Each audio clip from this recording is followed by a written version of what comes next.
drop the fear, because actually there is no one set way of living that is gonna mean that you have a happy, healthy, safe, whole life.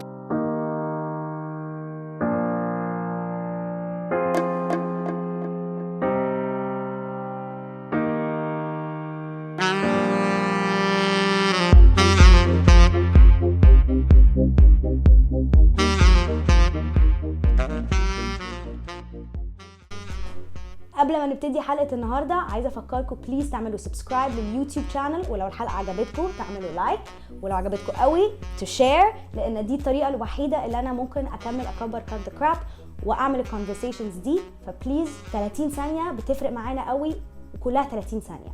يلا نبتدي. Today I'm going to be talking, finally, with Alya Mooro, who I've been trying to get on the podcast maybe for a year, but it just so happened that we wanted to do it in person. We didn't want to do it over Zoom, and she was in town, and I'm so happy that she decided to come and sit with me today, because I'm such a fan of what she stands for, what she's advocating for as an Arab woman myself, who was raised in one culture and comes and lives in another culture, and who's always torn between two opposite parts of the world. And Alya is a journalist. She's an author of a really amazing book that I listened to the whole audiobook that you narrated just last night, and it's called The Greater Freedom. And not only that, but you also co-host your own podcast, Talk of Shame, which shame is all I want to talk about with you today. So I'm so happy that you're here. I'm sorry my voice is a bit gone today, but that's good because I'm going to let you do all the talking. I'm sure everyone wants to hear from you mainly. But I guess the first thing I'm going to ask you is, how do you answer the question, where are you from? Oh my God. Well, firstly, thank you so much for having me. I'm really excited to chat with you. Where am I from? Honestly, I find it a really difficult question to answer, and I feel like it depends where I am, how I'll answer the question. So whenever I'm in London, I'll say I'm from Egypt, but I grew up in London. And I think my accent is the thing that like really trips people out, because when I'm here, everyone's like, oh my God, you sound so British. Like it's so obvious to them that I'm from London. And when I'm in London, everyone's like, are you American? Are you Scottish? Are you Bayesian? Like I get all sorts of questions. So your accent right now, it doesn't do it for them. It's No. Okay. They're literally like, you are not, like, what is your accent? Like it's not British. Interesting. Which is hilarious because to me, I'm like, especially when I'm here, I'm like, I can really hear that it's British. But yeah, it really depends. And I do find it really difficult to answer because, and I write about this in my book, like I feel like because I'm both, I'm neither thing, because I'm not fully either of those things. So it is a bit weird, but I think the older I get, the more I think of it as a strength. Yeah. I always go with like, so my parents are Libyan, but I grew up in Egypt, but I was born in America. And it's like a very existentially confusing. And I know growing up, I always felt homesick. And I actually still feel this today. Like no matter where I am, I always feel like there's something that's not 100%. I don't fit the mold that I was given until I started meeting other people who, you know, whether they're immigrants or whatever has caused us to live so scattered like that you start to realize, like, I spent the better half of my adolescence trying to figure out what mold I fit in. Lo and behold, the mold I'm in is literally the most common mold where, like, I don't fit in any of these stereotypes. Oh, it's so true. It's so true. I heard someone recently say, because as well in the UK and in the West, I think there is this whole, people of color, and we're called minorities and stuff. And I heard someone recently say, like, actually we're the global majority. And I was like, yeah, we fucking are, you know, and we that really felt are. really reassuring. Yeah, we really Like, are. how have you guys made us feel like we are the abnormal ones when actually so many, like, throughout history, migration has been a thing, you know? Like, who is is anyone even from one place? Actually, I really love all the DNA tests that everyone's been doing, and I kind of feel like everyone in the world should do one, because then you would realize that you are made up of all sorts of different things, regardless, you know. And I think that there'd be less racism, there'd be less all sorts of things, because people would realize, like, actually, what the hell? I know, even like for me, I noticed it so much when I went to university in Boston, and for the first time I felt like, oh wait, people really know nothing about the Arab world. I was the only Arab in my major, which was broadcast journalism, and I remember like they would ask me questions that were bizarre, you know. And Arab doesn't necessarily mean Muslim, so it was like, do you guys celebrate Christmas in Egypt? Do you guys live in pyramids? The pyramids one is the one that kills me. Why do you think that the Western world, or just the rest of the world really, is so uneducated as to what the Arabs are, the Arab woman, and that Arab and Muslim are two separate words and two separate identities? Because you could be a Mexican Muslim and you could be an Arab Jew. Like, these exist, right? Yeah. So why do you think that is? And I love what you said in your book. You said that when you type the Arab woman in Google search, you see all these women wearing the hijab, and then, you know, the occasional belly dancer for good measure. I was like, that's so true. That it's two extremes. Yeah, well, I think, you know, it goes back so far, like Orientalism. You know, Edward Said wrote this whole book about it, and I've become increasingly interested in colonialism, and, you know, especially growing up in London, they colonized the UK, they colonized Egypt. So I think, you know, that a big reason why we've been so othered in that way is essentially to justify them colonizing our countries. Basically, you can't like excuse a behavior if the people are human and also fully fledged with their own thoughts and their own, you know, culture and stuff. You have to make yourself seem or think that you're better, basically, in order to be able to justify to yourself the fact that you're coming and taking over these countries and imposing your own laws and all of the rest of it. So I think that, you know, a big part of it was this sort of Western superiority, basically. And they'd come to Egypt, they'd come to wherever, and they'd be like, oh my God, look what these savages are doing, kind of thing. And I think that that's sort of really carried on until today, where so much of the media that we consume, so much of the, you know, the movies, the books, like everything, they've not been, you know, for the Western audience, they've not been written by us. They've been written mostly about us. So they impose their own stereotypes onto that. They impose their own ideas onto who they think we are. And I think, you know, it's really exciting because I feel like increasingly there has been so much media created by us, you know, for us, and often in English, which means that the West are able to consume it.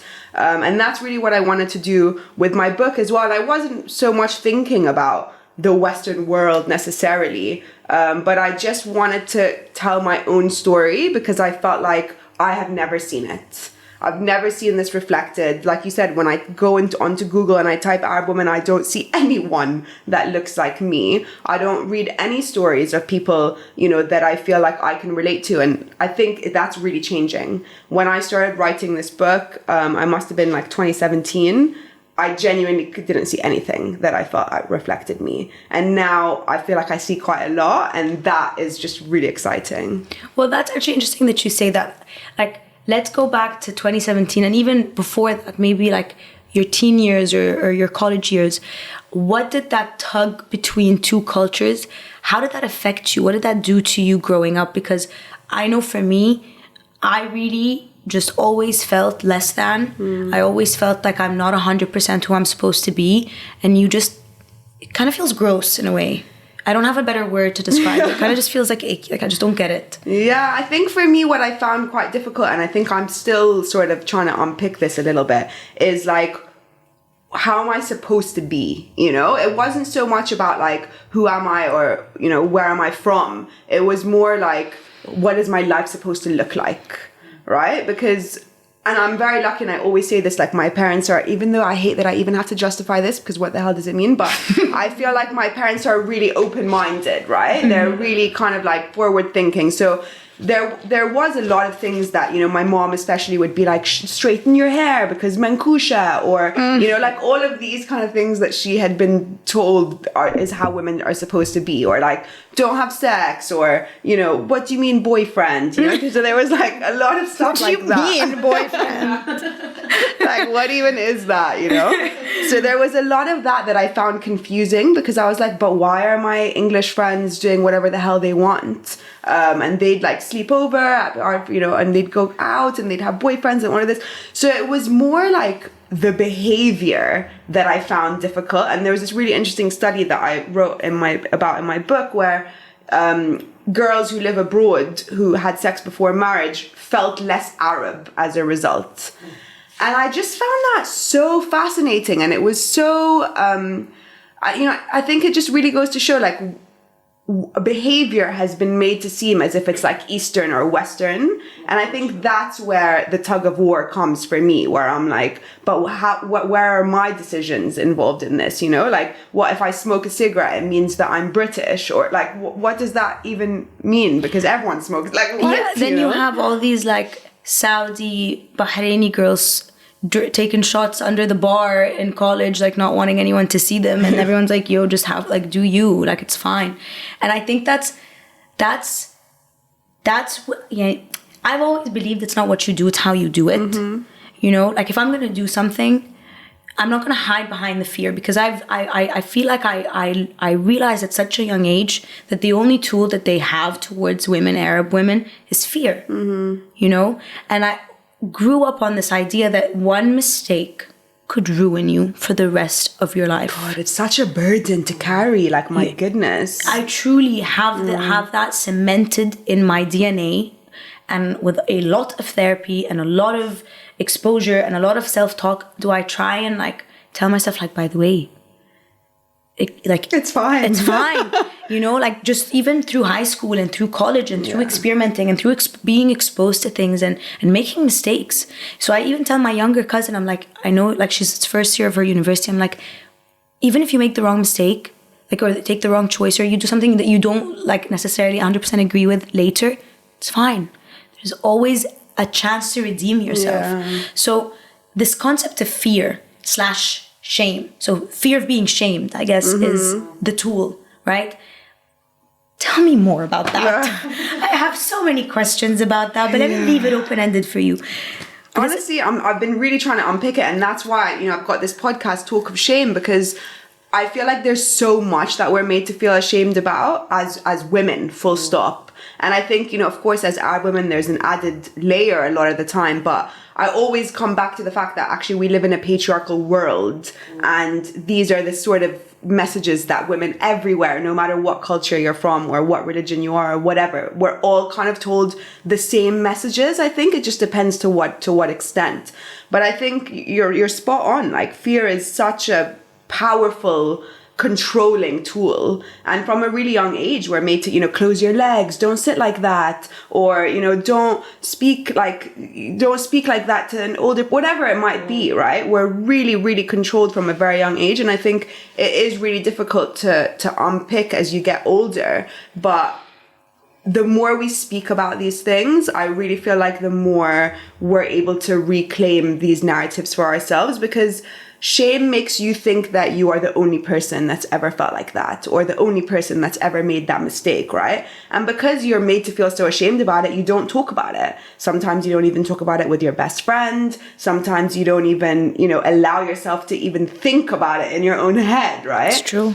And I think the more that you do, the more you're like, oh my God, you feel like that too? Okay, so that's not such an abnormal thing, or maybe it's not the end of the world, or, you know, maybe it's not something that I'm gonna be shunned for the rest of my life about. And I interestingly as well, actually, there was the second wave of feminist, you know, resurgence that was happening in the US, like in the 70s, I think it was. One of the ways that sort of really started, I read, was women started to talk about their own, you know, things that they thought were their own private problems. And in doing that, they realized, actually, oh my God, you feel the same. And that sort of energized them to, instead of feeling shamed and feeling like this is my problem in my house, it's a systemic issue. Right. And I think once you realize that, it stops feeling so shameful, and it also gives you the boost to actually, you know, maybe actually do something about it. Exactly. That's actually literally the reason I started Cut the Crap, is because I felt like there wasn't a place where I could go and listen to a bunch of Arabs mainly talk about healing, about struggling, about failing, about trying, about their actual feelings. We're always like perfect, you know, Azuma, huge and perfect, house perfect, everything perfect. Yeah. And I could go on all these other YouTube channels in America and TED Talks and shows, and I could see people be transparent, but I could only relate to them so much. I needed someone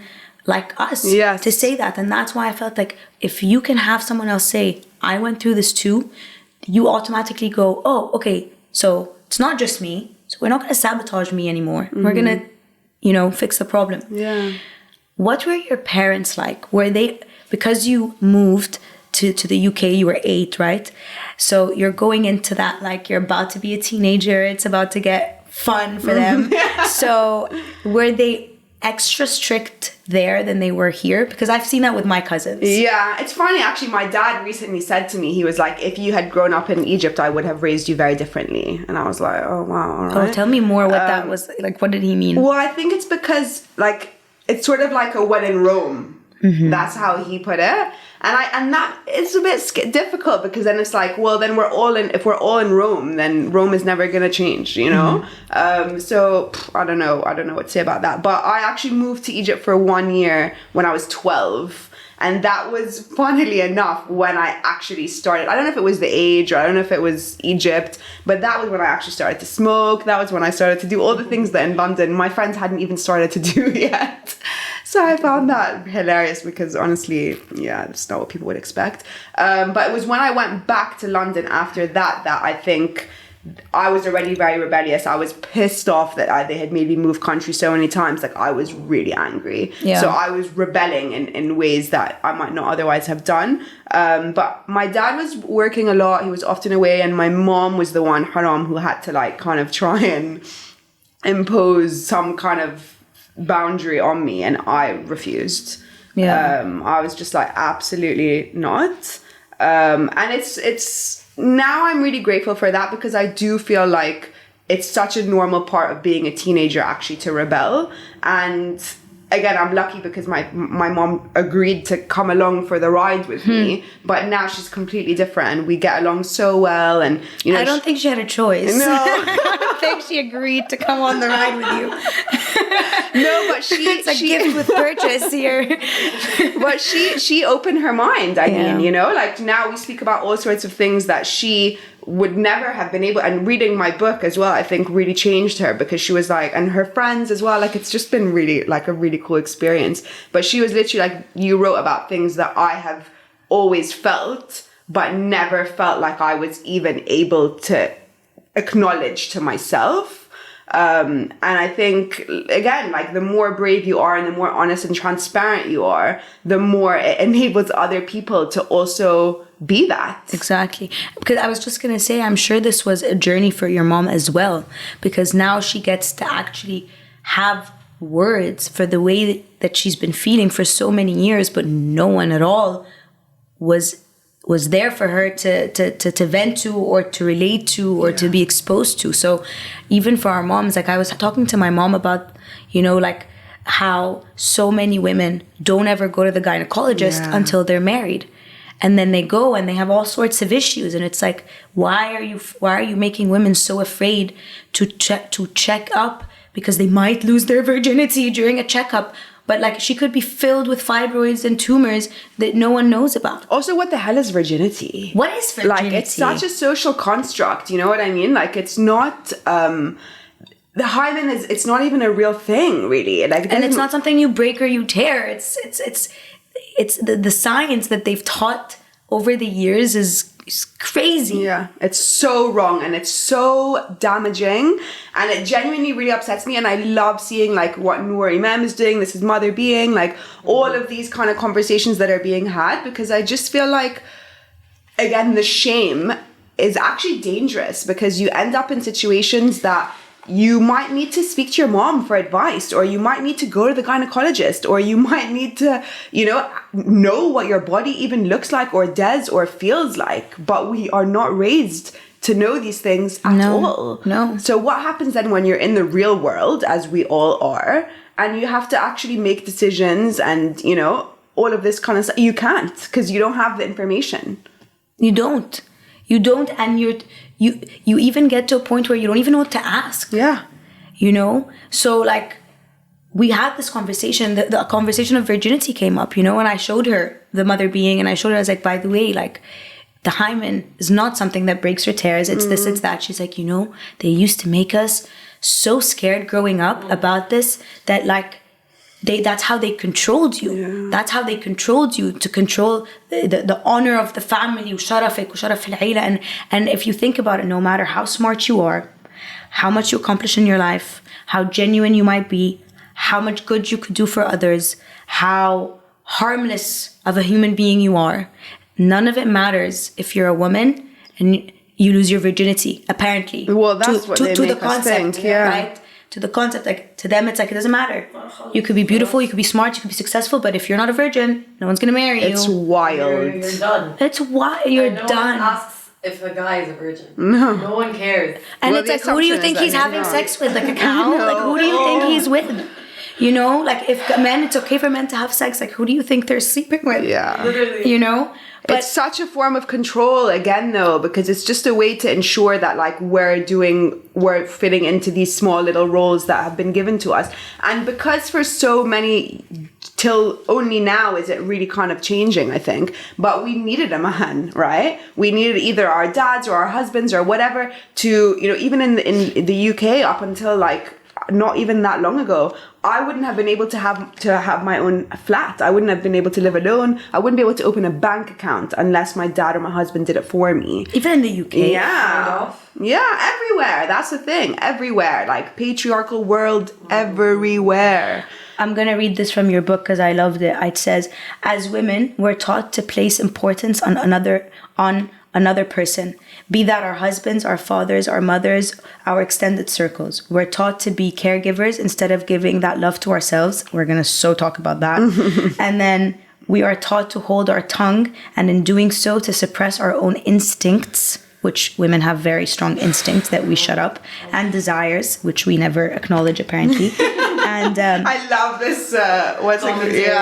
you should have had me comment on your audiobook. I would consider myself a pretty educated person who's been exposed to more open-minded people, more modernized ways of living. And even I find myself looking to judge myself through the eyes of others, going above and beyond to kind of get that validation that, you know, I deserve to be loved. And you said this in your book, like, that we have to, you know, make a good home and make a nice meal and do everything and then some and do it perfectly to be loved, because we deserve to be loved. And I don't just, if I'm upset, then I lose, you know, I give a person the right to not love me anymore. And we're always attaching and anchoring validations of all types of ways onto other people and other things. And I feel like it's so deeply coded that I still find myself doing this. Honestly, this has been my whole journey this year, because I've come to realize, like, I've started going to therapy and I'm like, God, I wish I had started this earlier, because I'm just starting to realize how much I'm a people pleaser, and it's actually pissing me off now, like, so much. And there's so many this is the thing that annoys me as well. I'm like, I wrote a whole book about this and I'm doing all of the shit. Like, it's really frustrating. But yeah, like you said, I think we do seek validation in other people all the time, and we do, like, as women, there's so many things that we're made to feel we need to do before we can get what our birthright is, which is to be loved and accepted. You know, it gets to me, like, I find myself doing it to the point, like, let's say, like, I'm thirsty and I need to drink water. Let's say I'm really thirsty, I need to drink water. I'm like, no, I'm gonna finish this whole room and then I can earn that water. And it's like, just go drink water or go pee. Why do I have to fold everything in front of me and do this and do that and then I'll go pee? Why does the reward come after the sacrifice? Yeah. And I love girls who just don't, like, you know, those girls who, like, can chill in bed all day and like they just don't stress about much, and like it just like whatever. The thing is, I'm Like that girl Amina, sometimes. I'm so jealous of you. You know, like yeah. I swing between them. Same, like, I'll but- do so much. I'll be running around. I'm trying to make everyone happy. I'm making plans for everyone. I'm like at the event and I'm like, is everyone fine? Or is everyone talking with each other? Is everyone engaged? Does anyone need anything? And I'm that. And I did that yesterday, actually. We had it on Zoom at my house, and I was like, hostess with the mostess. And then I was like, I need to sit in my bed. Yeah. And I literally went, khalas, everyone left. I got into bed, I locked the door. My mom's like knocking on the door. I'm like, no, I've done my socializing for the day. And I couldn't get out of, that was it. That was me done. That was me done. That was me done. I like swing, you know, I swing from one to the other. Yeah. And what I'm really trying to work on is like boundaries so that I don't need to be one or the other. I can be in the middle and just be fine and chilling and not need to oscillate between extremes. What I find myself saying when I'm trying to enforce boundaries for myself, because I tend to like, I find it easier to do things myself than to explain to someone to do it or like wait for someone to do it. So like I'll walk around the house and they'll be like, Lulu, do da da da da, and I'm like, that's not my job. As if I'm here on like contractually living here. Like that's not part of my agreement with you. It's not my job to do this. So I started saying this, or like I would say like, okay, this is a you problem, you know, or like it's an us problem. Yeah. You know, so like identifying like, is this a me problem, you problem, us problem? And it sounds silly and so cliche, but I swear it works. Yeah, no, I get that. You know, you're like, okay, wait, what am I freaking out? Is this like a me problem, an us like that's a you problem? And I do that with my sisters because like that's not my problem.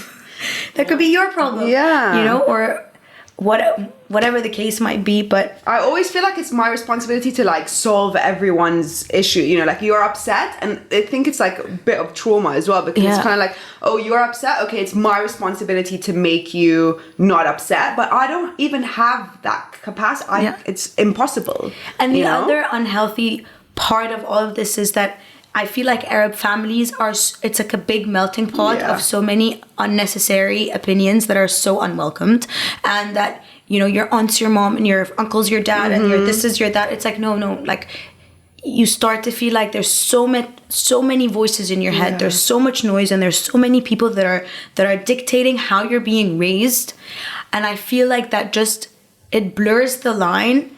And I think when you grow up in an Arab family, you never learn boundaries until you're in school, and it's like, keep your hands to yourself. What even are boundaries? Boundaries are aib, you know? Like literally, I feel like boundaries are aib because it's like, oh, what? You think? No, like we're all in this together. They have to come like kaza. Yeah, or even within the actual house, like my mom comes and she's like, oh, Alya, da da da, and I'm like, no, mom, she's aib. How can you not help your mother? You know what I mean? Yeah, and then come the shame and the guilt. Yeah, I live with so much guilt. I feel like a lot of us live with so much guilt. 100%. And I think, you know, it's so difficult. Like you said, I call it the invisible jury in my book. Like all of these other people. I love that when you said that. You have to like factor in, what does my aunt's sister's dog think, you know? And like, I think my aunt's sister's dog.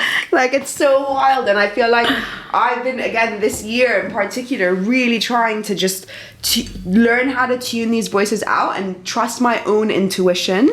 Because no one ever knows as well as you know what's good for you, you know? Like, you are the only one who's gonna have to deal with the consequences of your actions or your not actions, or you are the only one in your own body, you know? I know. And so if you're outsourcing, crowdsourcing every single decision that you make, which I do, then what am I even doing? You know, like, I don't even know what my own voice is or what my own intuition is telling me. And actually, that is the most important voice that we need to listen to. And so much of our lives is training us to tune that out. Crowdsourcing to decide on anything in your life. This is literally what we do. What nail color, even, like anything, you know? What should I eat for lunch? Like, should I wear this? You know, do you like this? Pick this or that. That's so true. That's so true.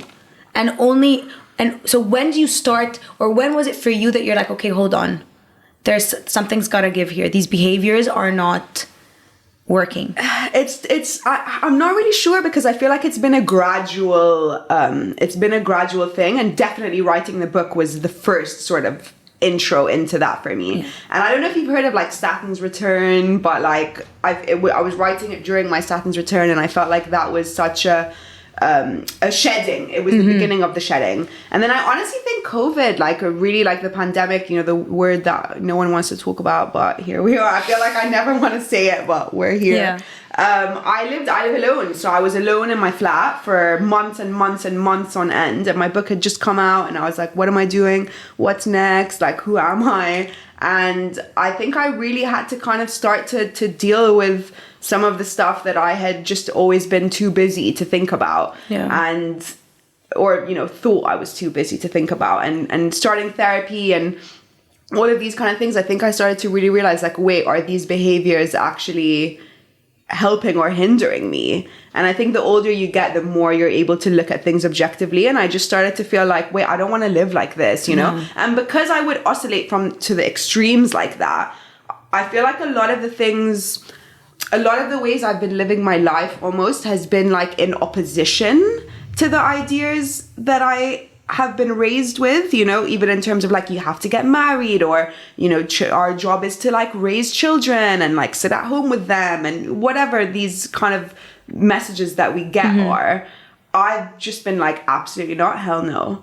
And even doing something in opposition to something is what I'm realizing is still being led by that. You know what I mean? So I think that's kind of where I'm at now, is where I'm like, I want to not care at all what these messages are, so that I can listen to my own intuition and do what is right for me, whether or not it's for or against or in opposition to this idea. I don't want to be led by it at all, actually. You don't want to be rebelling either. You want to actually just like numb it all out and find your own voice, like mute everything. Exactly. Yeah. So I love that you wrote your book, The Greater Freedom. I don't know if I said this on the podcast, but I listened to the whole book yesterday, and I think that anyone can do that as well. It's so good, and you narrate it, so that's great. You wrote the book for your younger self, your 16-year-old self. 15, I said. 15. But... Yeah. Why? Who was your 15-year-old self, and what was that? Because I get that, actually. Like I relate to that, like talking to my 15-year-old self. Honestly, I feel really bad for her. Why? Poor Yeah, we all feel you. No, poor girl. Honestly, haram. Like she literally had. Haram. Oh my God. No, please tell me why haram. And I've been doing a lot of inner child work, actually, which is really interesting. But me too. Yeah. That's what. So yeah, that's what me and my therapist have been working on the last few months, which is decoding childhood traumas. And I ended up going to America by myself, even though my parents are actually here visiting. Wow, is that what you were just doing there? Yeah. Well, no one actually really knows this except very close people to me. But I went, and my parents are here because a lot of the senses that they're associated to, and a lot of the pain or the feelings or the associations or the logic that I've formed happened in that space. And I'm very good at not remembering things I don't want to remember. Very good. God. So I had to go and tap into it and prove to my, and not prove, I actually just went to do that. But when I went, I realized that, oh shit, like I've actually grown so much of my own hybrid roots that I'm no longer as affected by the environment I'm in. Because I would go to America, and because I felt like I don't have stability. So when I would go to America and I would see like my parents or my aunts or this, I would live vicariously through their life and kind of get a sense of their stability for the time that I'm there. And then as the closer it got to leaving, I literally felt like someone was dying. It was extreme anxiety. And then I would leave and I would have to come here and I would live through other people. I was always living through other people, the sense of stability, because God just had it written that I would spend a really long time before I got my stability back. So this time when I went, I was like, oh shit, I am stable in my own self, and I don't want to live through anyone because I'm so glad living through myself. That. So that was huge for me. I was telling Amina, I was FaceTiming her, I was like, it's crazy, like what therapy could do. So yes, anyway, childhood trauma I really want to healing. hear about No, that's Yeah. amazing. And honestly, I really resonate with that because I think that is what happens when you move country or when you don't feel like you belong anywhere or whatever it is, you don't have that sense of stability. And, you know, we moved many times. My parents were always fighting in the house. So it really felt like there was no stable environment. So that was, you know, one of the things that my 15-year-old self was really struggling with is we had just recently moved. So I lived in Egypt, and then we moved to Switzerland, and then we moved to London, and then we moved to Egypt for a year, and then back to London, right? So all of this before I'm 15. So now I'm 15, I've just moved back. I always say, so I basically compare my 15-year-old self to Mean Girls. I was Lindsay Lohan.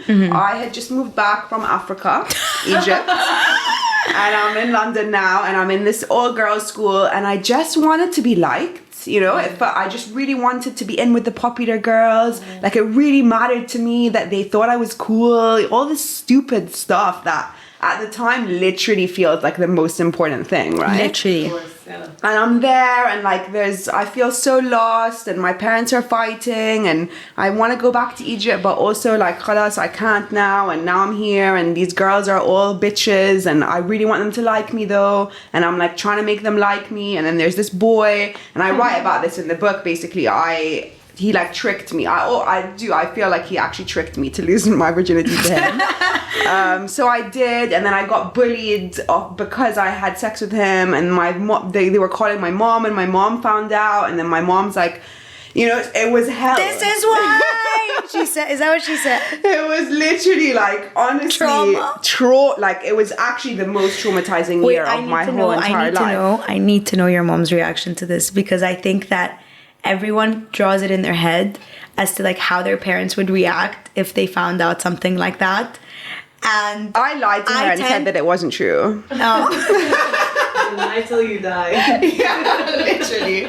Because basically it was honestly a really difficult story, but someone called my mom, this girl who was bullying me, her mom called my mom, and she was actually Palestinian, so she knew how bad this was gonna go. So the girl that was bullying you was Palestinian? Yeah. Of course, it's always one of your own. She was my best friend like the month before, that's the thing. So Oh God. Okay. anyway, so her mom calls my mom, and she's like, your daughter had sex with my daughter's boyfriend. Yeah, because it was a really basically this guy was cheating on me with all my friends. Your mom should have been like, and why does your daughter have a boyfriend? So my mom comes At this fine young age. No, my mom was just like, I don't even know, I wasn't in the room, but I just sensed that some drama was happening. Anyway, she comes into my room, she's like, we're going to the doctor to check. Oh my God. Okay. And I'm literally like already crying every day. Like, this guy I just found out has been cheating on me. He's like with all my friends. Like, it was honestly hell. Like, he'd come pick up all these other girls from school, and I'm crying. Like, it was honestly the worst year of my life. It's one. Consent at 15. It's one thing. Actually, it was illegal on him. He was older than me, so he could go to jail. But you know, it's too late. Oh, was he 18 plus or was yeah. Oh, No, he was. Yeah, he was. he? Yeah. scandalous. Because I feel like it's a load of its own that you're already experiencing something that's very emotionally mature for someone who's 15. It's you know, you need to be emotionally mature and aware of yourself to kind of like, you know, not be so shocked by you know. And then there's also the added trauma of like, oh my God, this is my shut off, I'm Arab, God, my parents. That's it, I'm done. So you have like two whole loads. Yeah.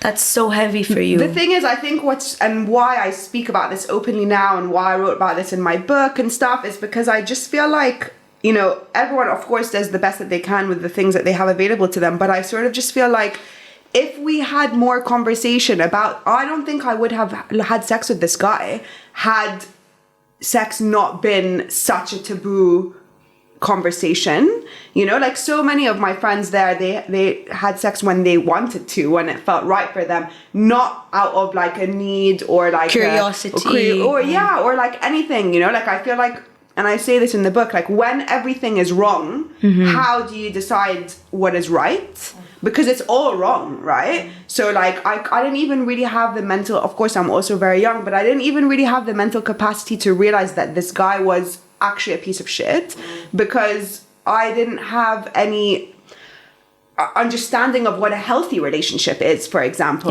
you know? And like for, you know, here you go to the cinema, you watch TV, everything is censored. You're like in the streets, you never see anyone holding hands in like a loving way. You never really see your parents like kissing or hugging or anything, you know? So everything is dirty now. Every sort of intimacy is gross and shameful and disgusting. So how can you tell the difference between like a healthy thing, a healthy example, a healthy connection, and one that is very unhealthy when you don't ever see any examples? And instead of that, like this tactic that they have, which I assume was put in place so people don't develop the urges, only led to having a completely deprived community of people, like the most perverted of all, basically, because, you know, like here you could be veiled head to toe. They're gonna find something to look at, you know?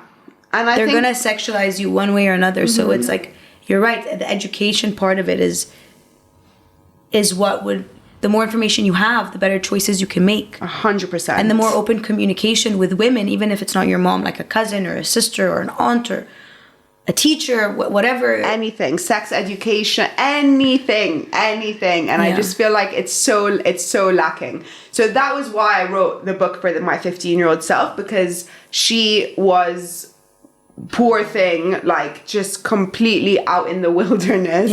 And she had no life jacket. She had no one coming for her. Like she was not all right. So I think and had I had a book like that when I was 15, I really think that I would have felt validated and like not alone. I would have felt not alone. I would have felt like there's someone who gets it, who's been, you know, who understands.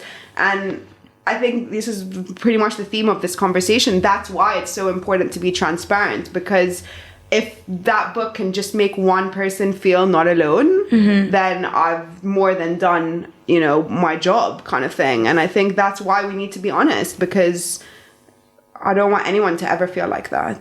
It's a very tough thing to go through alone. I think when you think of like even that whole time, like I remember finding myself in situations, and that not even sexually, but just because I was rebelling, and I would find myself at these parties or these places that I was traumatized, and I couldn't call anyone to pick me up because I wasn't even supposed to be there, you know, until there was that door that was like, listen, if whatever you do, just call, no questions asked. And then I started to like say, like, I don't want to find myself in these situations. I would rather just, had I known better, as they say, I would have done better, you know?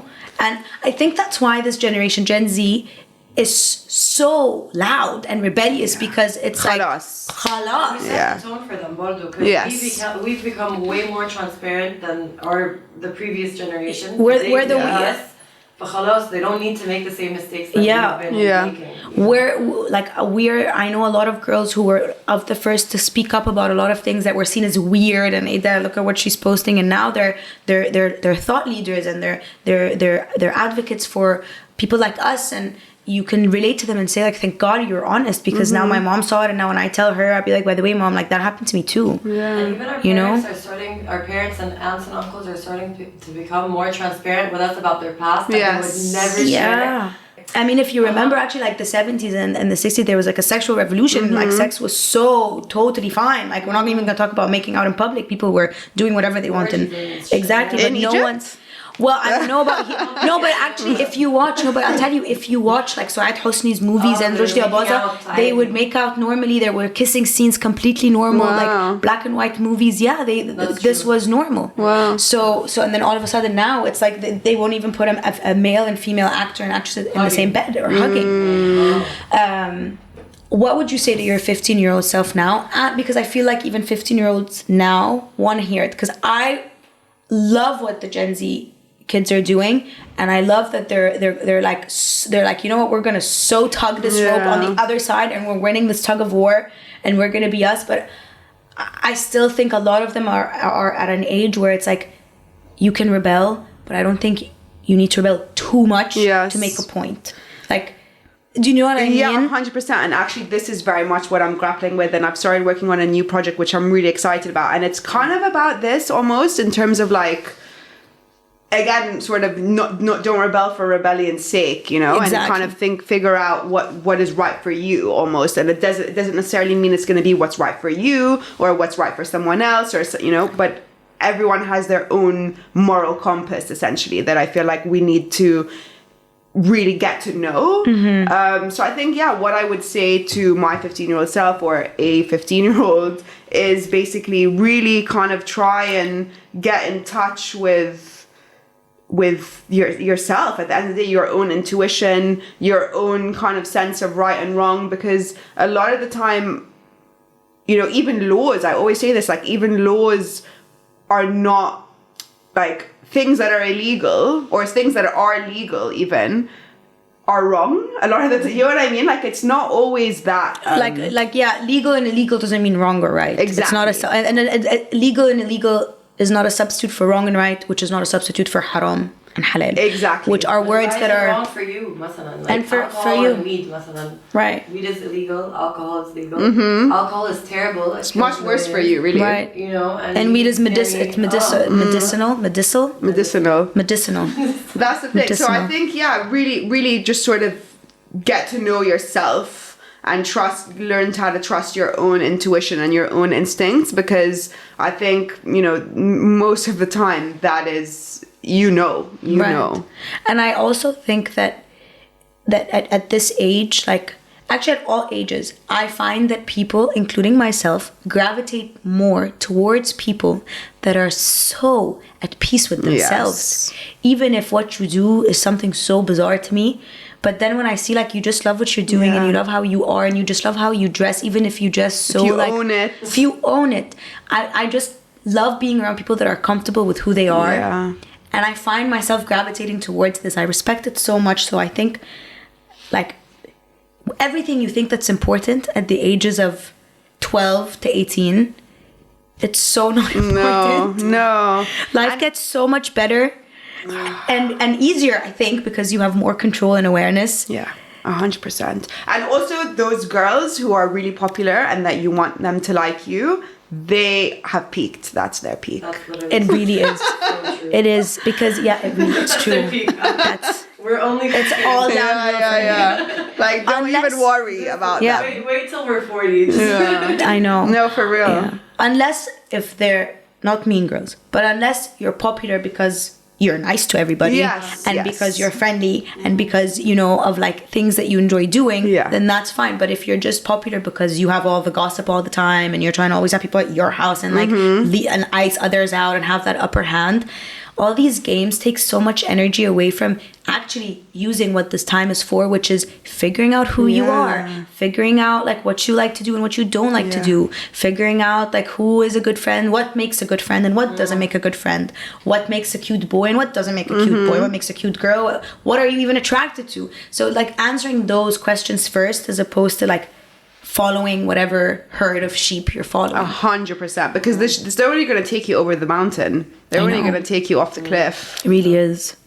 It really, really is. That's one piece of advice that my dad really, like, he was right about that. Yeah. Don't be afraid to lose friends. Khalis. No. Ever. Honestly, I think that is one of the main things that I feel like is really important to grasp as well, is like, as you grow, you will outgrow people, and that is fine. You know, it's not disloyal or any of these things. Like, you need to essentially be on your own path, and if someone's on the path with you, amazing, welcome, yalla, let's go. If you happen to go off another direction, I'm not judging you, that's fine, but I need to still continue on my own path, because that's what life's about. And you'll meet other like people. 100%. The more yourself you are, the more you will find other people who are actually like you. Exactly. Not like the you that you're pretending to be. So 100. Yeah, you can't keep up this pretend game too long. And the most person that gets hurt out of all of this is you. That's why 100%. You said poor me at 15. I get it. Poor me at 15 too. The shit I made that girl do. Yeah. Like, Why? You know, like just go to bed, just go to sleep early, have a good night. You know, like just enjoy. Read a book. Read a book. No, yeah, it's true. I told you this before we started recording. Like when I was 16, I wrote a letter to my 20-year-old self or my 21-year-old self. I think it was my 20-year-old self. And I said, like, I hope by this time you figured shit out for us. Like, I hope by this time you feel that. Because instinctively, you already know that something's wrong. Girls and women really have very strong instincts. I think all humans, if you tap into it, but women specifically. And if you're just listening to your friends and you're just listening to what the movies say and what TikTok and Instagram are telling you to do, you're silencing this like supreme voice that's almost psychic. Supreme voice, literally, that is it. Yeah. You know? I've been really trying to get more in touch with mine. Like I've started this new, it's been like just over a year, and I've been doing this thing called the morning pages, which basically first thing in the morning, every single day, I freehand like 3 A4 pages of whatever the hell is in my mind, and like I don't read it back. I don't have any judgment doing it. I literally just write. If I'm in the middle of a sentence, I want to go in a different you know, just write anything. And I found that so helpful because that is my voice, you know. And like sometimes I'll finish a sentence and I'll look at it and I'll be like, shit, like what a revelation. I hadn't even, my brain knew, but I didn't. But yeah, doesn't that happen when you reread what you wrote? And All you're like, the time. I said that?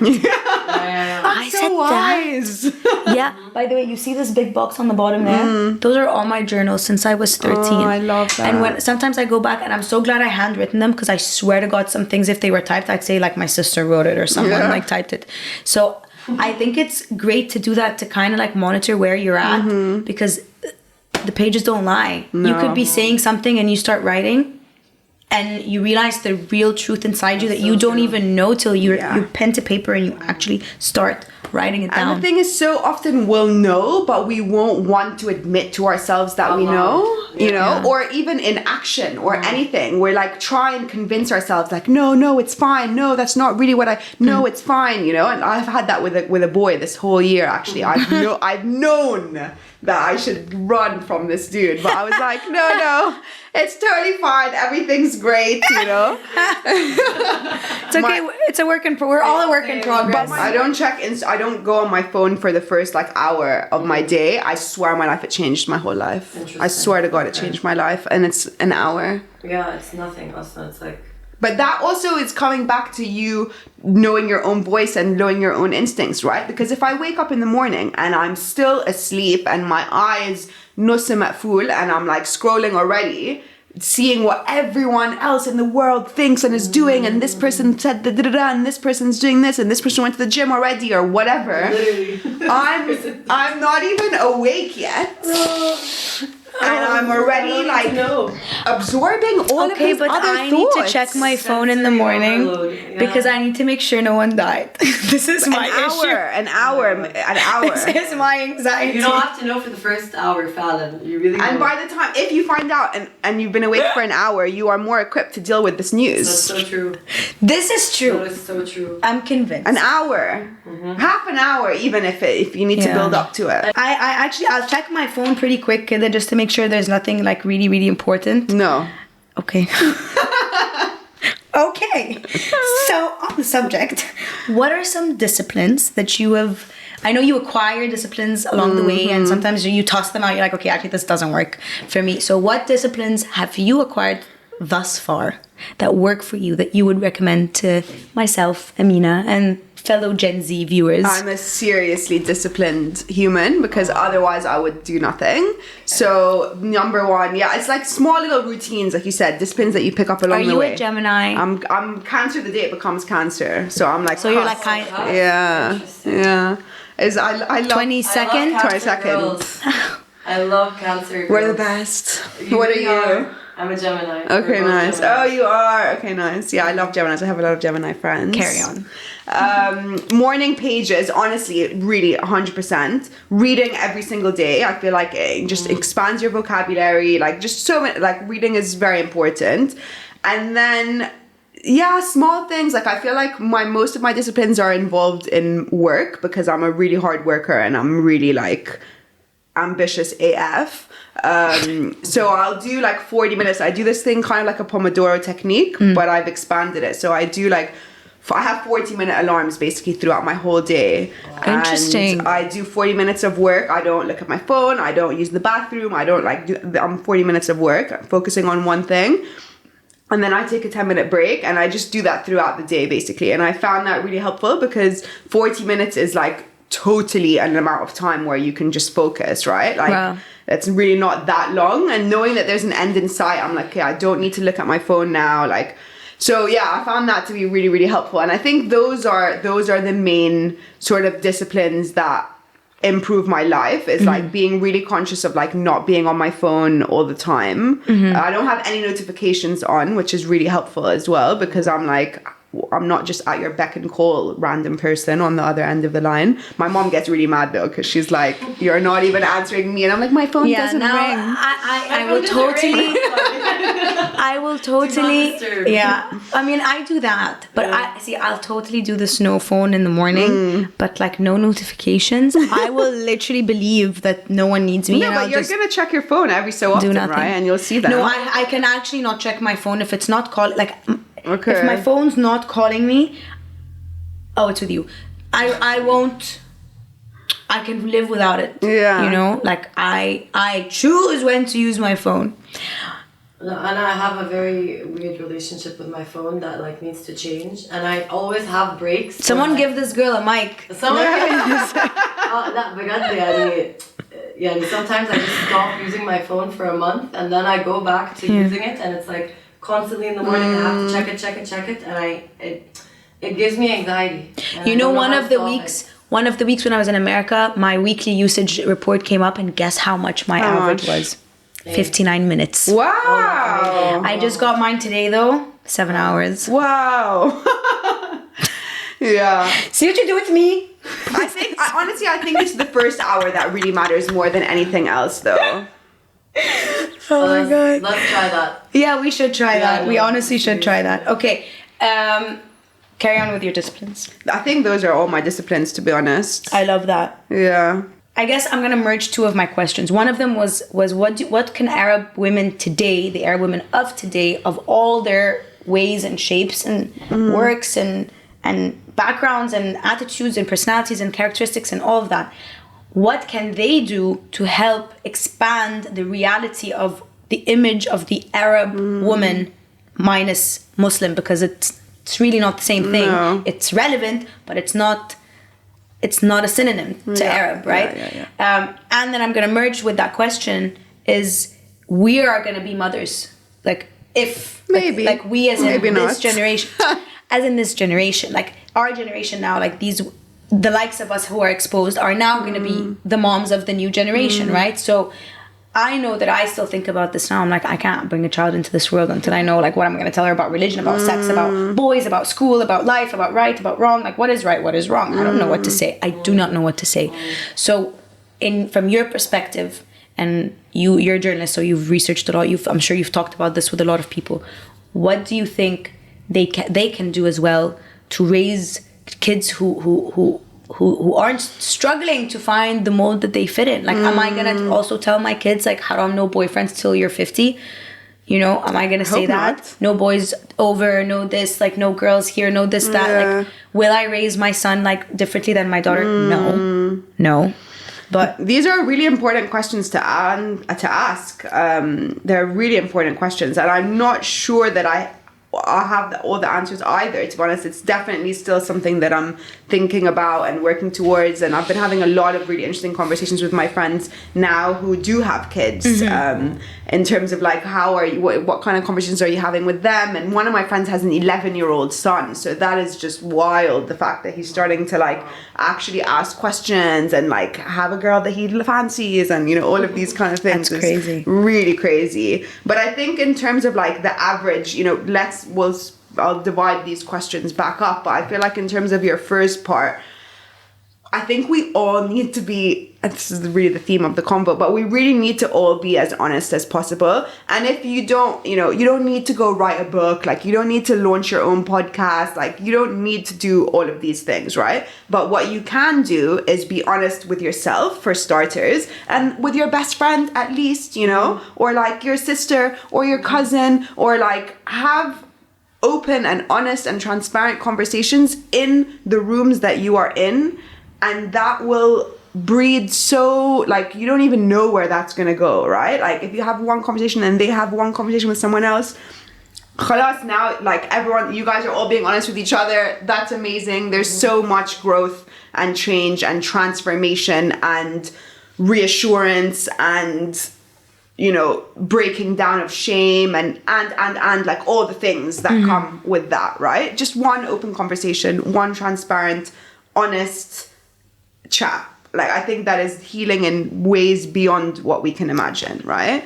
And then in terms of like children and what to tell children and all of that, I don't know. I really find that difficult to gauge for now. But I think one thing is also just being more flexible potentially in terms of like what, I don't know if this will be interesting to see, but if our children, say in 20 years, right, they're probably going to be living in a completely different world to the one that we're living in. And I think it's having the kind of like flexibility of mind to understand that things change and they should change. Like, one thing my grandfather tells me all the time, which I love, he's 90, and he's like, there are 3 generations between us. If I think how you think, we're fucked, like either I'm wrong or you're wrong, but like there's a massive problem if there's 60 years between us and we think the same way, right? Great so point. I think it's like having that kind of like, things are gonna change, and we need to all be willing to, if not adapt, and at least understand. Yeah, drop the shame and drop the judgment. Yeah. And then let us all just figure it out. Exactly. And I love the fear. The fear, right? Because so much, and I think it's important to say, like, so much of the reasons why our moms told us the things that they told us, or our grandmothers warned us of the things that they warned us of, is out of fear. Because they thought if you do things differently to the way that things have been prescribed, I don't know what your life is gonna look like. Maybe you're going to be unhappy. Maybe no one will marry you, and which is a disaster, right? Because in their eyes, that's the only way that you can live a happy, safe life, is to be in these boxes that we've been told we should be. Yeah. So much of that is out of fear. Yeah. So I think if that's what I'm really trying to do for myself, and what I recommend everyone do for themselves, and especially for their children they might have, is drop the fear. Because actually there is no one set way of living that is gonna mean that you have a happy, healthy, safe, whole life. Yeah. Nothing. There is no road you can go down that will ensure that for you. So you might as well venture in your own ways and try and see, because there is no right answer. And I feel like also parents need to drop this like holier than thou persona. Holier than thou. So true. Because parents always act like they've done no wrong. I was so polite to my mother. I never said no to my mother. And then you sit with your grandparents and you're like, and you're like, whoa. So like this holier, like, don't put your slippers like this, don't do this, don't do that. And then I grow up and I start to realize like all the things, not all the things, but like a lot of the things that they made such a big deal, like you do it too now sometimes you drop the discipline. I think just like be relatable, be approachable as a parent. Yeah. I feel like that saves a lot. 100%. I am so glad that you came. I hope that you talked about a lot of things that you wanted to. I know you've spoken about your career a lot. I know that you've talked about the book a lot. So I was very interested to kind of just look at your opinions about certain matters that I think a lot of people are going through now, and just emotions that are tied into it. So any more books? Because this is the second book I've ever finished in one day. Oh, okay. I thought you were going to say ever. My God. No, come on now. No, because you said at one point that you don't really read. No, that's not what I meant. I meant like, I can't read. Oh, okay. Come on now. I was almost a lawyer. I'm so sorry. I am a No, I didn't mean journalism major. I went to Northeastern. I 100% did not mean it in a judgmental way. I have books that I can see them. I've read the laws of human nature. And then these are, I started printing them out in PDFs if you can see them there. Oh, wow. Because I have more space to take notes. Wow. No, I really didn't need you to prove to me, like... It's like second book ever. My book. What an honor. Yeah, literally. It's the second book I ever finish in a day. No, that is a serious honor. Thank you. That really... 1 second, I'll be right back. I need a minute. No. Oh my God, no. That's awful. No. Anyway, you know what I mean. I'm working... But do you know what I mean? Yes. What? About what? That you finished it in one day? Yes. Okay. Yeah, we're on the same page Okay, here. Got you. We've been on the same page this whole chat. I didn't just throw you under the bus at the last minute like that. I'm working on a couple of new things which I'm really, really excited about.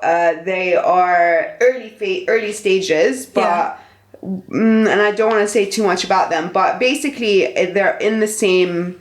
These are the things that I care about at the end of the day, you know? It's the same sort of thing. So, and I just want to tell these stories across as many different mediums and as many different ways as possible. So that's what I'm doing. I love that. Same theme. Same themes in terms of like women, you know, who are we? What do we want? How should we live our lives? Like answering these, like, I want to say a bit taboo questions or like questions no one really discusses. And providing representation, you know, Right. again, like what are the things that we actually care about, you know, what does dating look like for us? Like all of these things that, you know, we talk about and experience in our day-to-day lives. This is what I want my work to be about for us, so that we can see ourselves, and then also for other people so that they can broaden their perspectives of what it means to be a woman, an Arab woman, a person in the world. Right. Alya, thank you so much for coming. Thank you. And come again after your next book.